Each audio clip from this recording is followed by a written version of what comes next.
Hey everyone, it's Mrs. Gould with Saving Winslow, Chapter 19, The Girl with the Yellow Hat. One Saturday morning, after a fresh snowfall the night before, Louie's mother said, "Nora is out there again. Why doesn't she come to the door? Are you supposed to sense that she's outside?" Nora was walking back and forth in front of the house, swinging something, a rope, in her hand. "Nora, you want to come in?" "I was just walking by. I brought the leash." "The leash?" "For the donkey, if you want to walk it. Or not. I have a collar thing too. You know what else?" "What?" "You could take the donkey over to the sledding hill." That is how Louie and Nora ended up taking Winslow for a walk down the street in a dog collar and leash and towing a sled to the sledding hill. "Try it with Winslow," Nora said. "Go on, he might like it." Louie bundled Winslow in his arms, climbed on the sled, and with a push from Nora, off they went, careening down the hill. Winslow's ears flapped crazily in the wind, slapping against Louie's face. The sled swerved left and then right and then straight down the last fast slope. "Wow!" Louie shouted. Nora was standing at the top of the hill, clapping her gloved hands together, a bumblebee beacon in her yellow hat and black puffy coat and black boots. "Your turn," Louie urged. Nah. "You have to. And Winslow wants another turn, so here." Louie shoved Winslow into Nora's arms and held the sled ready. "Well, if I have to." And all the way down the hill came the strangest sounds, rup and rup, and only half of those were coming from Winslow. The rest were from Nora. Chapter 20, Lovesick. Louie ran into Mac on his way home from school one day. Mac was not his usual peppy self. His head hung low, his arms limp at his sides. "Hey, Mac, what's the matter? You look terrible." "Thanks for the compliment."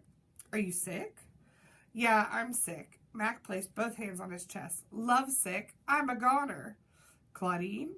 "Yes, Claudine. Claudine, who else but Claudine? She hasn't spoken to me in 2 days. 2 days, Louie. That's an eternity." "You make her mad?" "She said I was starting to suffocate her. Too much attention." Can you imagine that? How can you give a person too much attention? I thought that's what girls wanted, attention. Louie had never thought about what girls wanted or even what boys wanted or if there was a difference or if it depended on each person. The only time Louie could recall feeling too much attention was in second grade. A new girl who did not speak much English had attached herself to Louie on the first day. "Say me Cookie," she said, clamping under Louie's arm. "Is best her name." The teacher seemed pleased that Cookie had found a friend so quickly. She asked Louie to sit next to Cookie and to explain things to her and to show her around the school.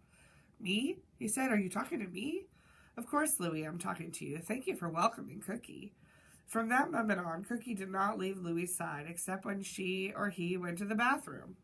She followed him from the moment she saw him in the school courtyard in the morning until the bell rang in the afternoon. She probably would have followed him home except that she rode a bus on the other side of town and Louie walked home. After 3 weeks of Cookie's attention, Louie had confessed to his mother, "I can't stand it. Cookie is always breathing in my face or asking me questions or following me around or hanging on my arm. I can't go back there."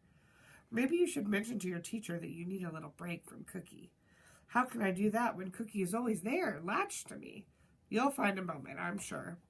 And he did find a moment a few days later when Cookie went to the bathroom. Louie raced to his teacher and blurted out his dilemma, begging her to rescue him from Cookie. The teacher said. "I suppose one day you might long for such attention, but I understand. I'll encourage Cookie to make some other friends." And Cookie did gradually make other friends, and soon she hardly seemed to notice Louie at all.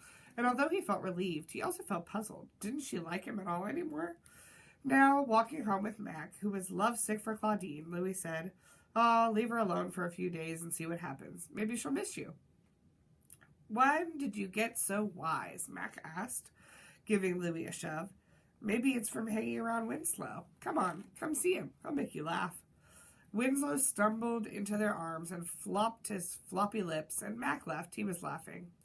"That donkey," Mac said, "that donkey cracks me up." Chapter 21, A Painting.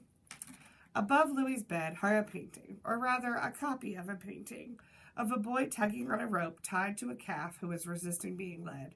It looked like a gentle tug of war between the boy and the calf, each equally determined. Behind them were golden haystacks and open fields with chickens pecking here and there. Two other boys stood near, watching the boy and the calf. Another copy of this painting had hung in the hospital waiting room outside the infant intensive care unit where Louis's parents had spent many hours after he was born. Something about the struggle of the boy and of the calf had spoken to them and calmed them. The artist's name was Winslow Homer.